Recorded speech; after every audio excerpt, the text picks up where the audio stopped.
Už manęs yra pieva, kuri klientui kėlė daug problemų, jinai nėra lygi. Ir aišku, klientas nenorėjo daug investuoti, kad per daug ją išlygintų.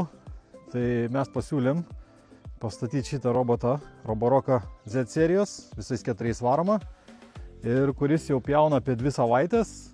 Ir ta pieva atrodo visai neblogai, kaip sakant, ji nėra tobulai lygi, šiokios tokios dabelės, visą kitą, bet robotai tai nesudaro jokių problemų. Taip, šitas robotas yra skirtas 15 arų pjauti, prie jo taip pat galima primontuoti, yra pasirinktinis šoninio pjovimo prietaisas su papildomais peiliukais, aišku, šoninio pjovimo prietaisas nesireguliuoja aukštis, pačio roboto reguliuojasi. Būtent šitas robotas veikia nuo palydovų, naudodamas RTK anteną, kuri čia va pastatyta šalimais. Šiuo atveju, kadangi sąlygos yra geros, tai mes galėjome ją pastatyti, jas nereikėjo nieko kelt.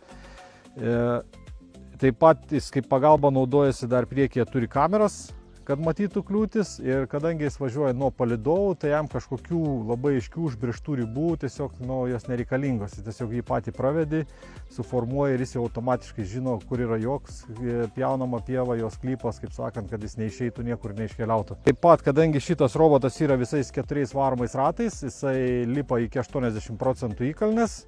Taip pat vienas iš neblogų pliusų yra, kad jis kiekvieną dieną kaitalioja skirtingą pjovimo kryptį.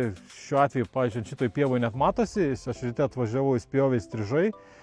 Aš ten dėl tam tikros užduoties jį sustabdžiau, paleidau iš naujo, jis pradėjo pjauti išilgai. Tai jis kaitalioja tą kryptį tam, kad nebūtų provėžų, tiesiog kad pieva atrodytų tolygiai gražiai nupjauta. Įsigyti šitą robotą galite pas mus manorobotas.lt.